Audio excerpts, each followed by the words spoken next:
For those of you who don't know me, my name is India Witte. I work with Women in Leadership and Philanthropy and our 300 plus members and 200 plus scholars. And it is just a joy and a pleasure to do both. And we're so pleased that we have had 10 amazing, impactful episodes in this series since we kicked it off after our COVID cohort of staying home. And it seems like one, builds on the other, builds on the other. And I'm just so thrilled to introduce to you all my amazing friend and collaborator and partner in crime, Trimeka Bejamin, who will be offering our talk this evening. I was trying to count back to like when I met you and how I know you. I know we first crossed paths when I was a new sustainer with the Junior League of Tampa, and you were, a go-getter, as you are with everything that you do, personally or professionally or volunteer-wise, but a board member on the league. And then you recruited me to join the board at the Glazer Children's Museum with you. And then I brought you to WLP. And you're just wrapping up an amazing tenure of impactful leadership as the chair, or the immediate past chair now of the board of the Spring of Tampa Bay, which is led by another member, Mindy Murphy. And just everything that you do in our community is with all of your heart and all of your skill, and both of those are just so significant. You are, in your downtime, which is about 60 hours a week, you lead a tremendous and rapidly growing company that is literally nationwide, and you bring to bear all of your talents to help your clients, many of those, in the higher education landscape, and that's a wonderful blessing. But your most important job, which I know you do exceptionally well with much passion, is as a wife and a mother to your two sons. So I share all that biographical information to say Trimeka is one of a kind. She's so amazing. She's a great friend and wonderful collaborator. And we're all blessed to have her with us this evening to share her gifts. So I'm going to pitch it to Jessica, who's really in charge. But it's been nice seeing those that I could see, and I just can't wait to enjoy this presentation with each of you. Thank you for joining us. Thank you so much, India. Thank you, India. Before we get started, just a couple of logistical things. If you have not joined us on Teams before, it is similar to Zoom, but not everything is the same. But we are going to be using the chat feature for questions throughout the evening. If you place them in there and they don't get answered when you ask them, we will address all the questions before the evening is over. In addition, if you would like to ask a question verbally, at the end of tonight's program, we will have a Q&A session. So you will be more than welcome to unmute yourself and ask the question. I went ahead and muted everybody just so that there's no feedback and echoing and all that sort of fun stuff. But other than that, we are good to go. Trimeka, take it away. Awesome. Thank you. So let's get the screen shared. I think we should be just about ready. So this is me, y'all. Hey! So thank you all so much for being willing to be on this call today about resilience and leadership. And I want to start this conversation off with a couple of promises. There's 3 of them. I'm going to be extremely vulnerable. I'm going to be 110% transparent.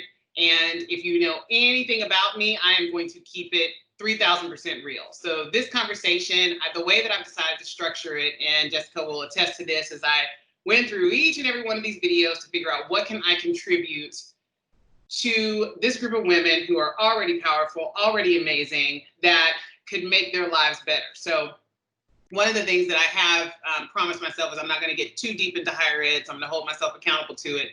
But what I'm also going to do is take you on a series of trips and stories. So I'm going to tell some of my journey about resilience and leadership through some stories. So let's get started. Before I do, I want to kind of set the table with a couple of things. And I want to start with this chart. So what you'll see here on the left is 2/3 of businesses survive 2 years, okay? And 1/2 make it to the 5-year mark.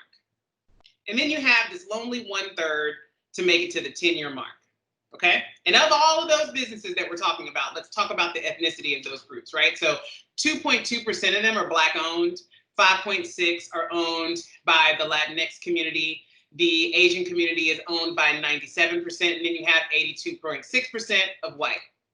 Now, here we go over to Fortune 500, of which I am happy to say that I am not one of those. However, let's just paint this picture, right? So we have 500 companies. Of those 500, 37 of those CEOs are women. 9 of those CEOs are Black. And as of 2020, because Xerox, she's no longer there, 0 of them are Black women. So we don't have a space. So then you have me. I'm Trimeka Bejamin, President, CEO, Swim Digital Group. And each one of these slides, I'm going to take you on a story, and I'm going to start with a quote that's near and dear to my heart that has actually driven a great deal of who and where I am today. So the first one, which all of you will know that know me, we'll start with the great Mary McLeod Bethune, which is, "For I am my mother's daughter, and the drums of Africa still beat in my heart." So let's talk a little bit about Swim. We are a higher education consulting firm. We focus primarily on community colleges, historically Black colleges and universities, so HBCUs. We are just now starting getting into the university space. And if you think back to the previous slide, we are 11 years old, which literally is like 3 lifetimes for most businesses. We have 7 employees. We're in 10 states. We have 26 clients. We've been in 3 different countries, and we literally sit on 2 continents. The other continent, which people ask me oftentimes, is the Netherlands. Haven't been there, wish I had. I've seen a lot of TV shows that are based in the Netherlands, but I've never been there. So here's a little bit about me. So born and raised in Clarksville, Tennessee, first generation student. I'm 41 years old, so you can do the math. 11-year-old country as to 11-year-old company, which is how old I was when I started Swim. A graduate from Bethune-Cookman, go Gators, University of South Florida as well. Have 2 boys, married to Anthony, and I am a volunteer for multiple nonprofit organizations, but I am a past board member of Swim. Hey, Mindy, of the Spring. Hey, Mindy. So this is a little bit of the stats on Swim. So the way that I'm going to take you on this journey is to walk you through the pieces that I hope that can leave behind with you. So the very first one is this: doing the right thing is hard, but here's my philosophy on it. It's kind of like starting a savings account. When you really need that money, it feels super good when you know it's there. So let's talk about what that means. So we had, when I started Swim in 2009, I started Swim knowing that whatever I could take, I could get, right? So I just wanted to really start this firm. I knew for sure that there was a gap. And I worked on the client side my entire life. So I knew for sure that there was a major issue with agencies being able to get out of the fluff and talk a little bit about, how are you providing value to companies? How can you quantify the value? How can you show that you contributed to the bottom line? So I knew I needed to adopt some type of philosophy. So it was extremely hard to do because I lost people, I rehired people. It was a real big struggle. However, what I realized is for Swim, what makes us different is people don't do business with Swim. People do business with Trimeka, people do business with Paige, they do business with Lindsay, they do business with Danielle. They think about, oh, by the way, and that's Swim. So a lot of times when you ask Tanja, who's on the call, or some of my other presidents, they'll describe Swim as they're the Olivia Popes of higher ed, because people will call us when they have a problem and then we swoop in and fix it and then we pop back out and nobody knows the company that solved the problem. As far as we're concerned, the president solved the problem. I'm not trying to get the glory for it. I just want the results. And so what we realized is, in order to do these types of things the right way, you have to adopt a philosophy. And that philosophy that we adopted was this philosophy of being relational. So people know us by name, people work with us by name, people don't work with the company, they work with the people. Now, with that being said, that means the business, and I'll tell you a little bit in later slides, but that means the business took off probably around 2015, 2016. And this is the piece that is the hardest thing to do as a leader that I'll tell you, scaling. So what I've struggled with the most right now, and I'm still learning, is the concept of processes. How do you institute these processes to keep a business running afloat? So a person who says, I'm 2 years old in the company and I'm making, $500,000 a year. Congratulations, you're 2 years old, you're making $500,000 a year, but call me back when you're 2 years old and you're making $3 million a year, you have 5 staff, and of which you don't deal with any of your clients anymore.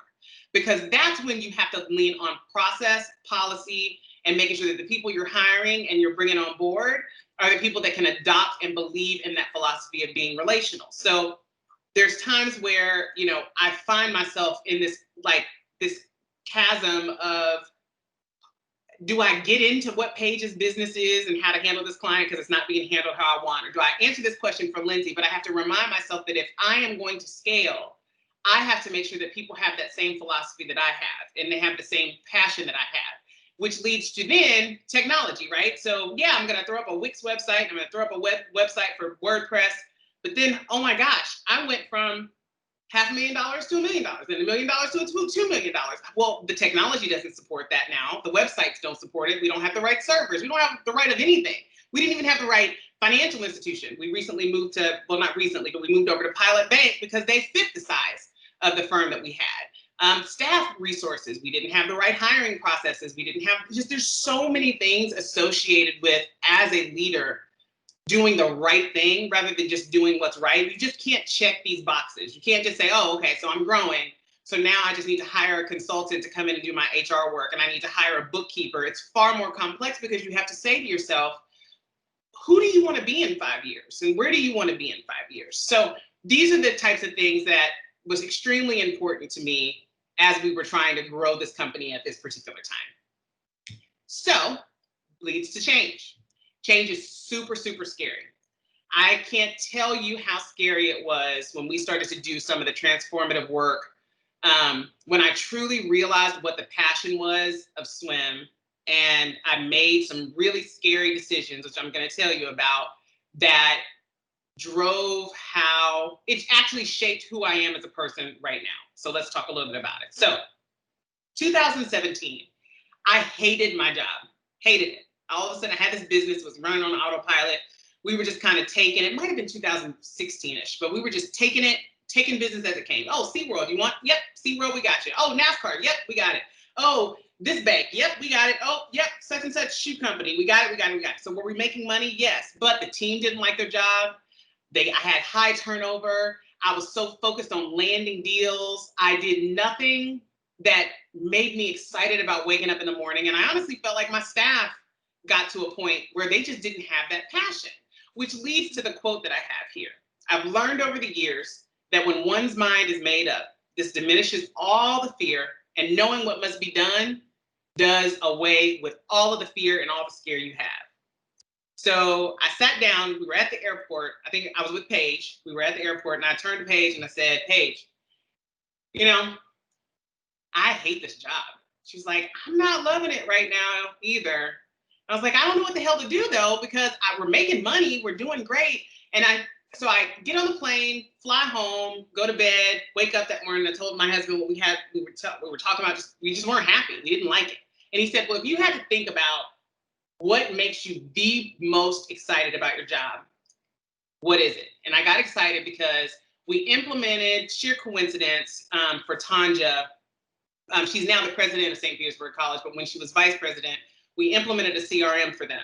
And when we implemented that CRM, there was one student who, out of nowhere, I just remembered her because we were going through all the testing.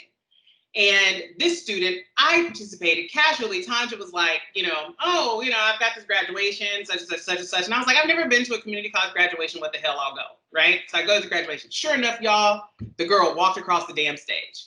I cried like I was just about to die because I was like, oh my God, my communications plan made this girl apply, enroll, go to class, and now she's graduating and able to have a whole life because of an email communications plan. So when he asked me that question, I said, the one thing that makes me happy is the fact that I am changing people's lives with these comm plans, but we literally only have one higher ed client at the time. And Anthony said, well, you have a choice to make. So I go to Paige and I said, Paige, We're letting go of every single client we have that's not higher ed. First of all, Paige thought I lost my mind, plumb crazy. Then she was like, well, what the hell? Let's just give it a shot. Let's go. Let's try it. Let's do it. So we sat down with the team. I'll never forget it. And I looked at them all straight in the face and I said, you know, I go down the list because I remembered some of them that was there I really wanted to keep, but I knew that they had passion other places. And I said, listen, we can't keep doing this. I don't want to lose you, but in order for me to keep who I am and keep this company happy, what drives me is making sure that these people walk across the stage because of me. So we're going to be higher ed. We're focusing 100% to higher ed, and within 3 months, we will offload any client that is not higher ed. When I tell y'all tumbleweeds went through that entire office for at least 4 to 5 months, and lo and behold, we finished the work that we did with SPC and created this thing called the College Experience. The College Experience won a Bill and Melinda Gates Award. When the College Experience won that Bill and Melinda Gates Award, Tanja, I sat down with her and I said, Tanja, listen, I helped you, homie. I need you to help me. I am now higher ed and I only have y'all as a client. I need you to help me build my client base. So she literally went on a road show with me all throughout Florida, pitching all the work that we did and the role that we played in the College Experience. And from there, we went from one client, and it was so funny. We went from one client to 7 clients within probably 6 months in higher ed. And so maybe fast forward, I'm ready for the next slide. Then maybe fast forward to a year or so later, I remember sitting at another airport with Paige, and I was like, wouldn't it be great if we were out of state more? Like we just went out more. And the next thing you knew, we were national. It was really weird. So Paige and I always have a joke that if we ever want to have change, then we need to hurry up and get to an airport and sit in the airport lobby and talk about, and I'm, for the sake of my Chris, it was only Tampa International Airport, by the way. We never had innovation outside of that airport.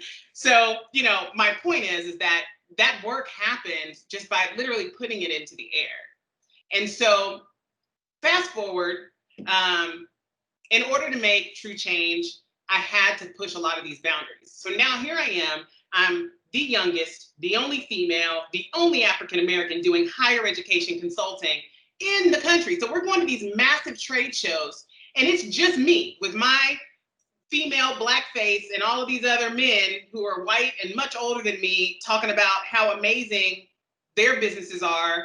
And I'm just happy to be there, right? Year 3, and I'm like, woohoo, all higher ed. And it took me a while to get my groove. Well, then I fumbled along and I started to actually understand the data from the colleges that they were sharing.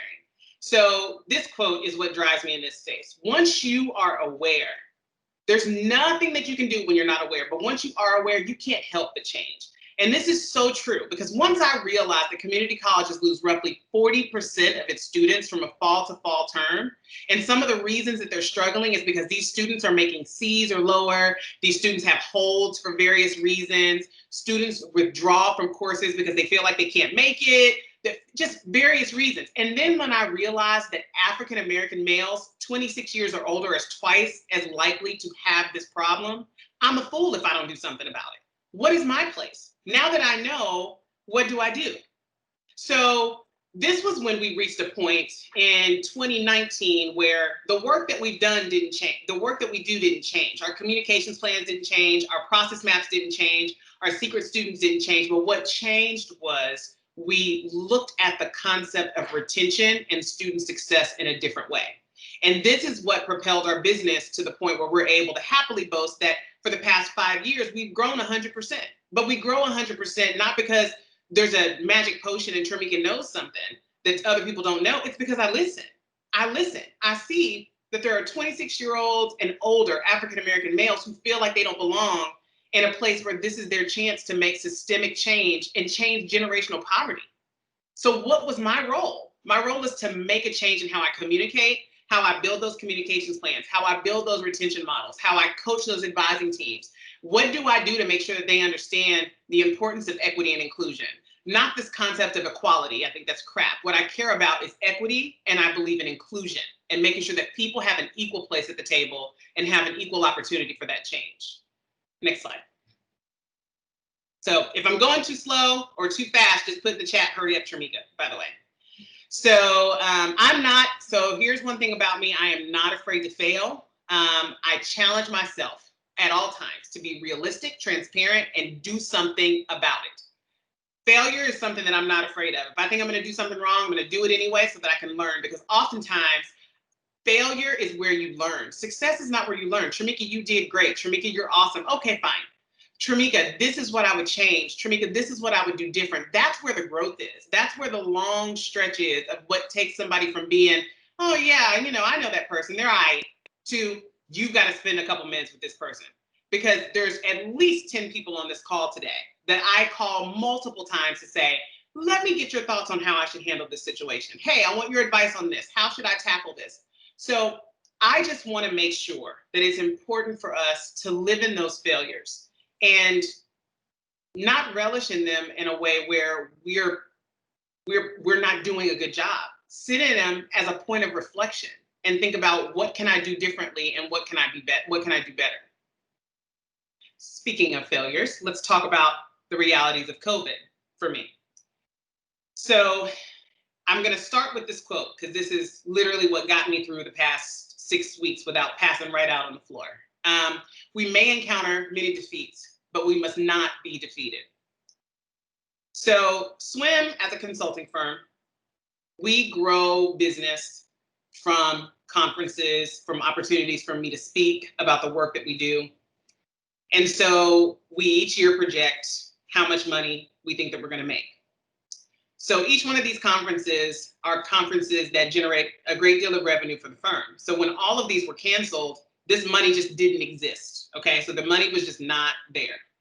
And I remember when AAC was canceled, I don't think that anybody, we were at that time we were still moving around in the office. I think Danielle, my director of operations and strategy, she had just flown up to look at the site, to plan out how we were going to launch the podcast.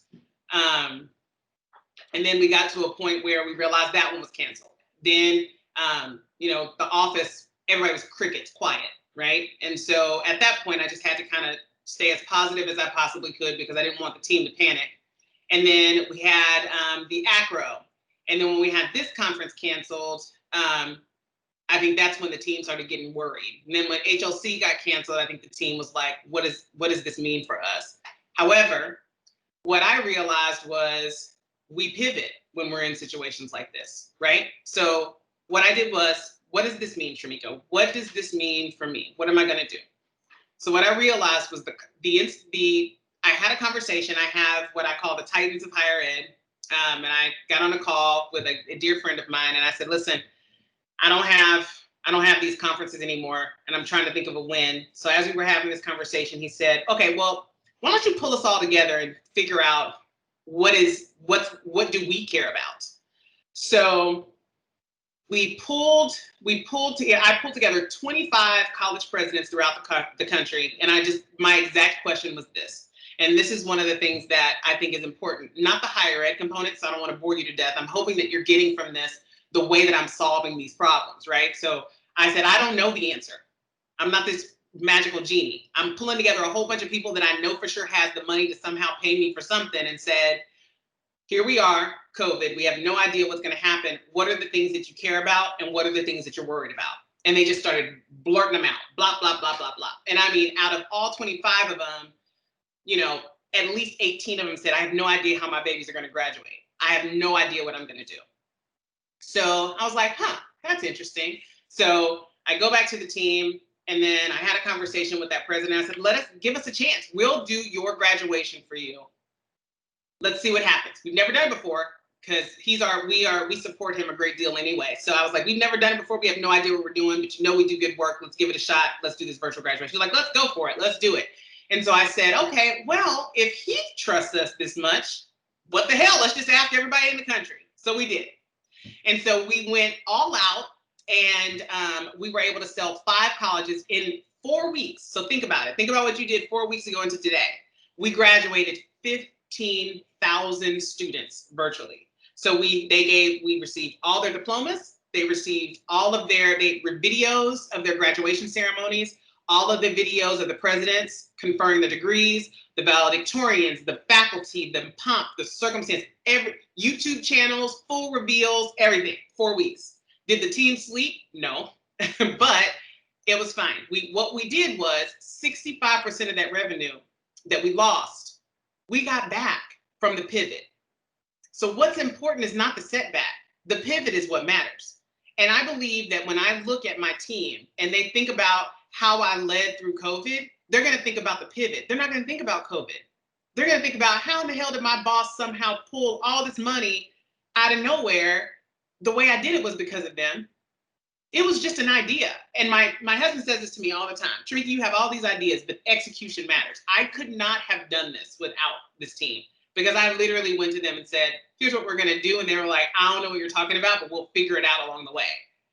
So 5 colleges, 15,000 students. And so from there, what we realized is we might have a new service line through this. So we now have launched swim virtual experiences, which includes commencement, but it also has convocation. It includes open houses. It includes virtual new student orientations, virtual. So we're creating this virtual student commons experience for colleges and universities throughout the country. And we have our very first scheduled convocation. Now, it doesn't, the higher ed component, I don't want you to get bogged down in it. And I know that I feel like I'm in it a lot. But what I want you to hear is, from this terrible situation, you can't get caught in it. You got to take a second and say, what do people need? And provide that need. Because the first person that provides the need wins, because nobody else did it. Next slide. So the other pivot was deep dives with Trimeka Bejamin. So we have been working on deep dives for about 9 months. We had this massive launch planned at AACC, which is the largest community college conference in the country.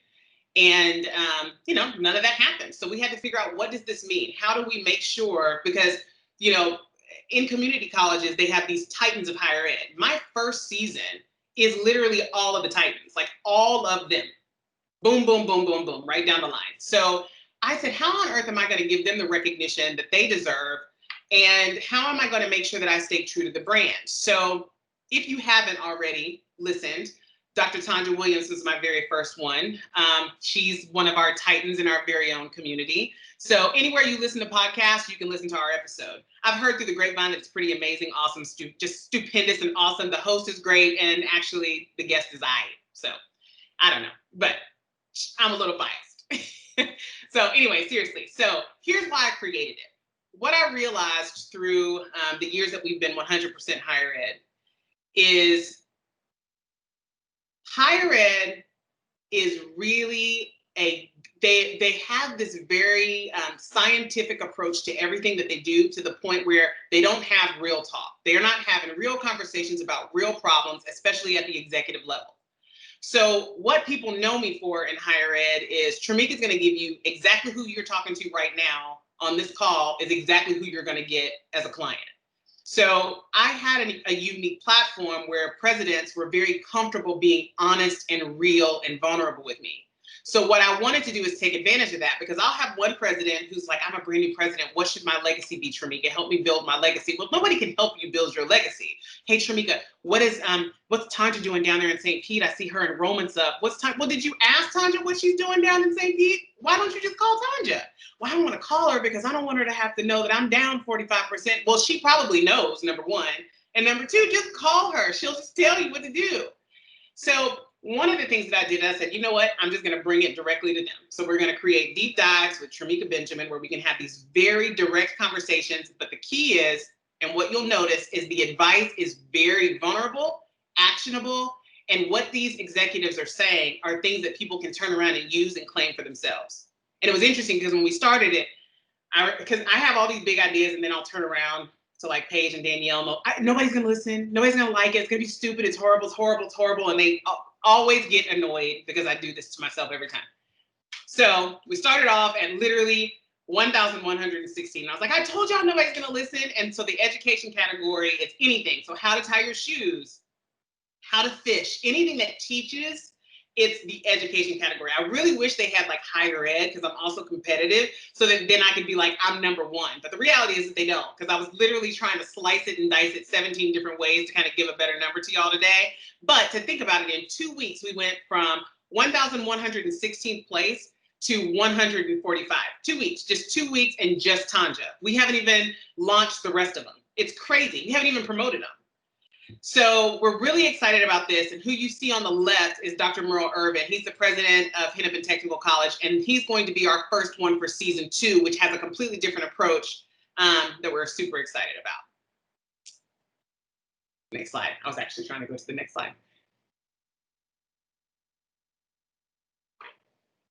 So this, I'm going to leave you with, is my very last quote, which is from myself. I love this process called aging. Every year I grow older, and I am embracing my unapologetic realness in life as well as leadership. So now I want to thank you all so much for indulging me with this time, and I am willing to answer any and every question you have in the world. If anybody would like to put their question in the chat, or you can unmute yourself and ask verbally, you are more than welcome to. Paige, if you want to unshare the screen, that way everybody can see everybody. I do, but first, can I talk about my pictures here? Of course. Okay. So my picture on the left was a very intimate party that we had together.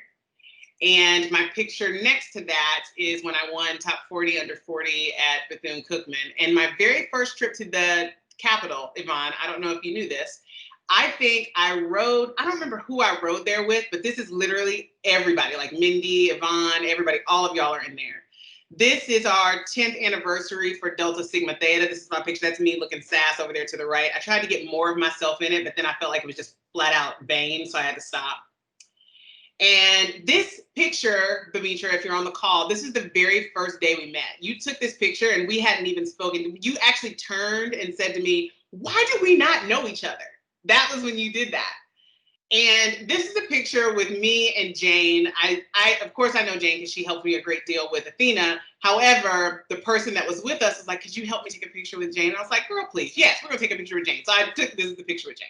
This picture in the center is my mom and my grandfather, my dad, and my grandma. And that perfect fro is my uncle. And the semi-perfect fro is my other uncle, who clearly had an attitude being there. This is Tanja, one of my best and dear friends, and my other best and dear friend, Yvonne. And Mindy took me to my very first concert, of course, Journey. This is her, and this is me 4 days after I gave birth to Christian. So after I got off this stage winning 40 under 40 at Tampa Bay Business Journal, my parents were waiting outside to take me back home because I wasn't even supposed to be out of bed. So this picture was Tanja, and this is a dear friend of mine. Her name is Tasha Baston.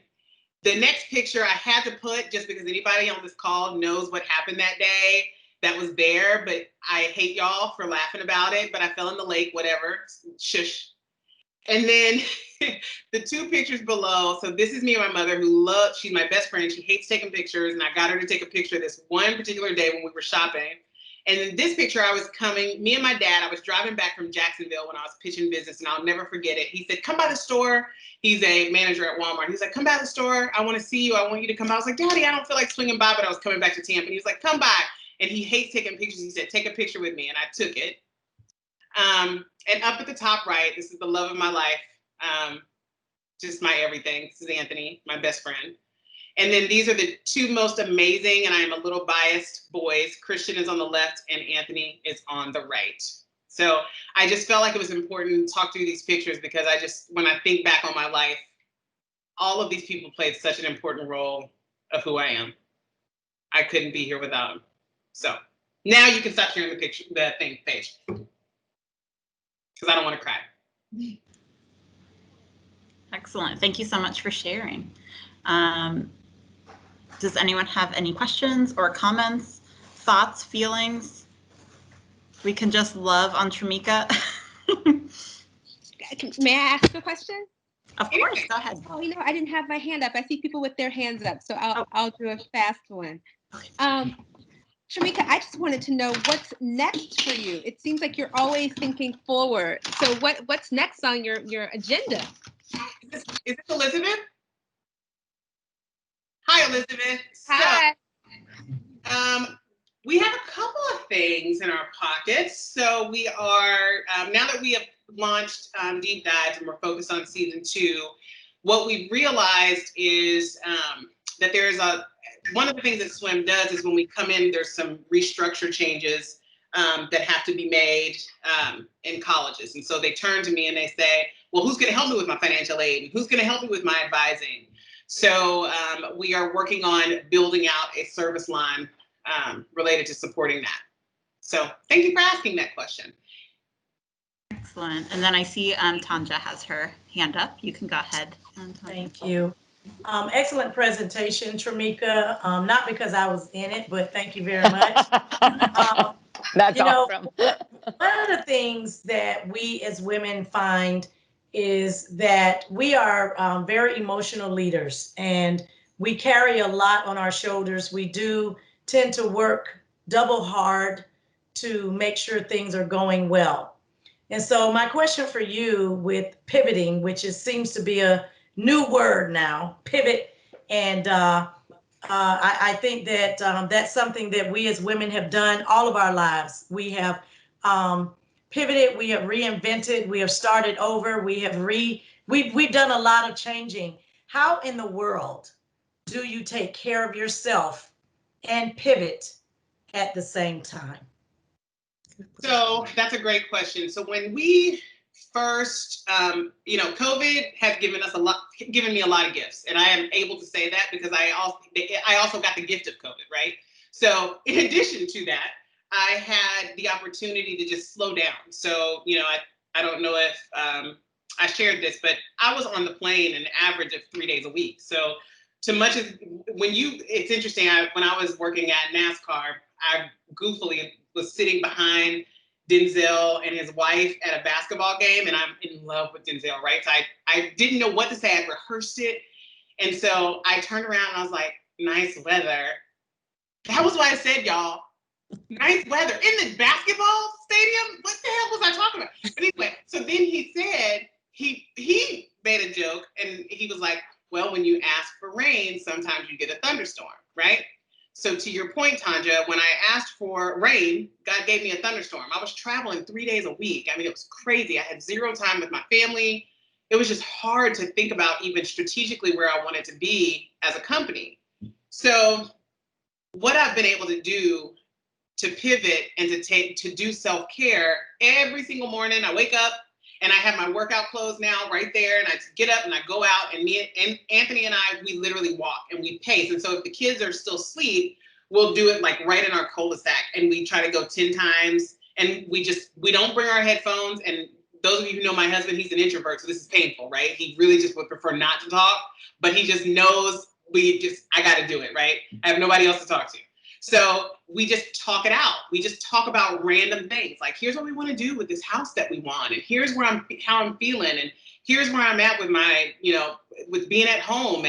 But the key is, for me, for self-care, is I have to talk out where my head is at that moment, even if it's incoherent, so that then I can piece it together once I say it out loud. So, Tanja, you and India and Yvonne, y'all know I'll call you and I'll just be like, bad. And what? Wait, Trimeka, what now? What happened? Back up and then say it again. Because in order for me to process and in order for me to internalize something, I have to get out all of the emotion and then I bring the logic. So those walks help a lot. Hi, Mindy. I think you have to unmute. And I have no. You muted. You're muted. You muted again. Oh, stop. Am I unmuted now? You're perfect. Awesome. I have no idea how to actually raise my hand. I'm so a Zoom person. But anyway, I raised my hand like this. So if you could go back in time, Trimeka, to your college age self, what is the one piece of advice you would give young Trimeka? Go slow to go fast. I mean, I've done a lot, but I didn't need all of this in order to feel how I feel. Does that make sense? So I am so proud of the business that I've built. I'm so proud of the family that I've built. I'm so glad with the friends that I have. But with all of this fast-paced competition with myself, there are sorority sisters that I haven't spoken to for years. There's friends that I was in high school that I hadn't spoken to for years. I think those matter because when you're laying in bed and your oxygen level is 90%, that's what you're thinking about. You're thinking, I haven't really talked to Kara. I didn't tell Kara I was sick. You're not thinking, where's my profit margin from last month? None of that matters, right? So, I would tell my younger self that you'll get there because, your brain's built that way. Don't rush it. Enjoy the journey. Don't stop believing. Don't get me started. I'll sing it. A little bit more champagne and I'll go for verse 1. Thank you, Mindy. You are just a small town girl, That's right. but you're not living in a lonely world.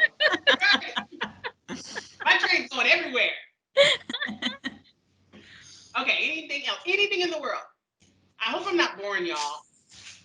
Well, I would like to offer my congratulations to you and your team. This is the first that I'm Beverly Payne. I am actually a faculty associate professor with Eastern Florida State College.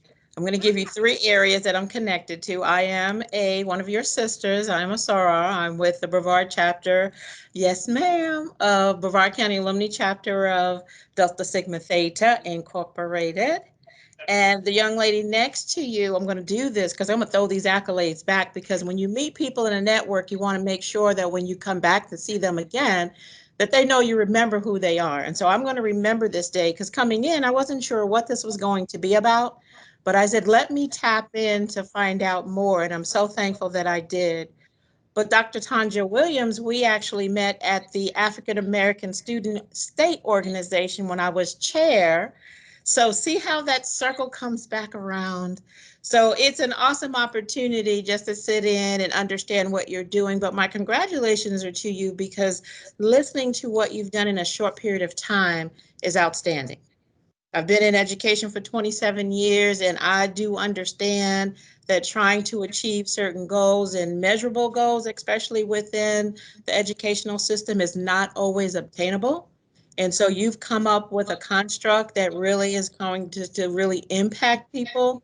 And so I'm proud of that. So however we can get you over here on the beach side or to the state side on the African American Student State Organization, you just call a sister over here in Brevard County, and I'll be more than happy to.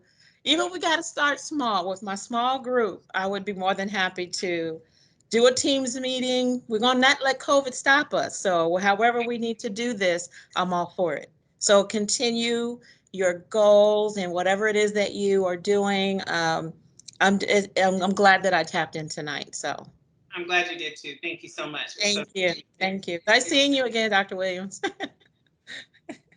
Thank you so much, Beverly. You're welcome. Any other questions? Any compliments? India, go ahead. I don't want to get in the way of any other hands, because there may have been digital hands. So if I'm going to, no? Okay. So I know this about you, and I would love for you to share this with the group, because I think it's incredibly compelling. Because we are our mother's daughter, right? So you mentioned that you're first gen college, but you're not first gen success. Can you speak to how, if you're willing to, if you're not, no mas, it's all cool. Yeah. But can you speak to how your familial influences, specifically your mom, and how brave and strong and pioneering she was, helped influence you? So my mother, she is a force. She did not go to college. She started her career at a place. Y'all remember Montgomery Ward's? Any of y'all? And I remember yeah, exactly, India. So she was the first African-American woman to manage a Montgomery Wards in the country. So she then said, and this was in Clarksville, Tennessee. And so she was recruited at that time by this company called Target. It wasn't super big at the time. And they wanted her to come on as an assistant manager. But Walmart caught wind of it and they said, we're going to make you a manager. We're going to move you to North Carolina. So my parents, because we were in a very depressed area in Clarksville, and every bit of money that they had to pull together to put us through school, and they did everything they could to keep us, as sheltered as we could. There was only so much you could do in a town that small. So they were on the first thing smoking. Well, we went to a town in North Carolina. We were greeted with a burning cross sitting in our front yard. And I will never forget it. I remember looking at my mom saying, and I was in 7th grade, and I was like, let's go back home. Let's go back to this. She's like, no. They're not going to scare me. So she started working at this Walmart as an assistant manager, She was the manager of Walmart in this area in North Carolina. It's called Rocky Mount. It was probably my 7th grade and 8th grade year. And they put her in this store because they had their inventory rates and their shrinks were just terrible. So my mother was able to turn it around to their shrinkage were 2%. So the goal at Walmart is their shrink rate was like 7%. My mother is 2%, which was the second highest in the entire country for shrink. So that means less people stole at my mother's store than one other store, which is probably Bentonville, Arkansas. And if you know my mom, you'll know why. She was like, put that damn thing down. That's my mom, right? So, so we then said, okay, well, Walmart was loving what my mom was doing. So they said, we have this new concept called neighborhood markets. Would you be willing to move down to Florida and build them? She was like, well, what's a neighborhood market? It's like a grocery store. And I was like, oh, great, it's smaller. So we moved down to Daytona, and I'm fast forwarding. There was like multiple relocations that we went throughout the state of Florida. But then when neighborhood markets started to open, she was the first female and first African-American woman the first African-American woman, because she was just the first female to actually open a series of neighborhood markets. So she opened up 4. The first floor of the state of Florida, those were hers. Until then when she opened up her 3rd one, she had her first heart attack. And then it was just a series right after that. She was like, y'all, I'm done. So she's home, chilling now. And my dad works for Walmart too. And my dad, she now tries to manage Walmart through my father.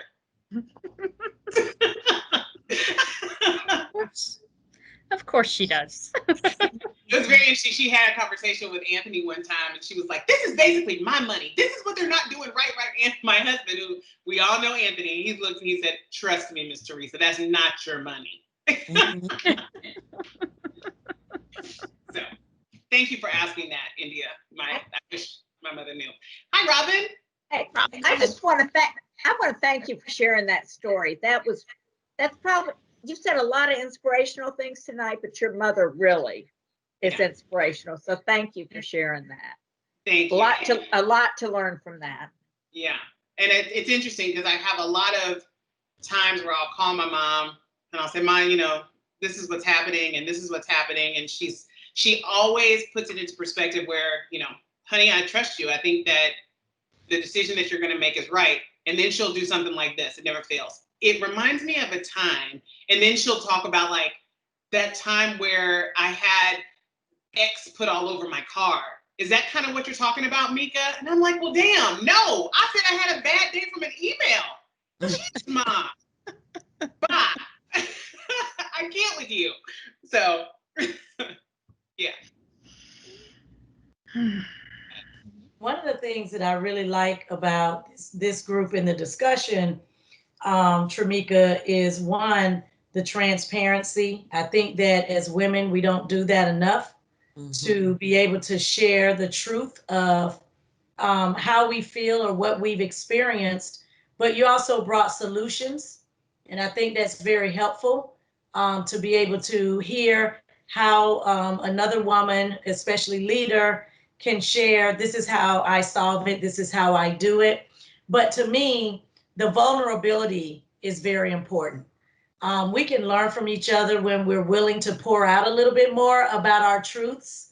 And when you talked about failures, I mean, I failed today. And we're always wondering, who do we owe an apology to tomorrow? Because we make mistakes every single day. Whether you're a college president or not, I make them. And you pick up the phone and you're brave enough to say, look, yesterday I was a little rough. I apologize for that.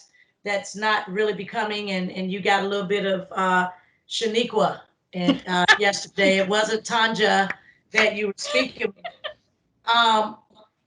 But there's a time for all of those personalities to come out, right? There's time. Yep. So how do you tame the beast? I know you, Trimeka. I know you're Shaniqua. So how do you tame the beast when you know that she needs to come out, and how do you put her back in? So I actually took this advice from you. I give people notice. Like, it's coming. So it's your choice. What you're about to say right now, just make sure what you're going to say. I'll say, make your next move your best move, because it's about whatever your response is going to be. I'm going to be ready, because I'm ready. And I'm sure that the look I'm putting in this camera, if my team is on, they're like, damn, I know that look. I know it's about to go down. Because I might not be the best person sometimes, because when I know somebody's not doing their best, then, or if I know somebody, if Shaniqua needs to come out, you're Shaniqua, I call it my Arnett, because that's my middle name. But if Arnett's coming, I'm just going to say, listen, it's about to go down. So make a choice. Make a choice now. Because I am so comfortable in, I'm sorry. I'm just very comfortable with it. Like, if I'm sorry, or, I'm very comfortable with forgiving and moving past things. But if I am dealing with somebody that I know has so much pride, I struggle with it. I can't.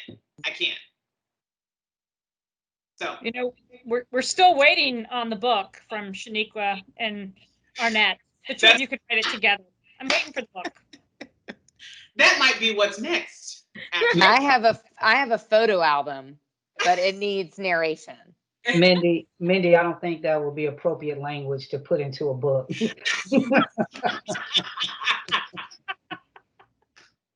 We could all be in that book. Trust you me. I know a lot of you, and all of you have a Shaniqua and Arnett.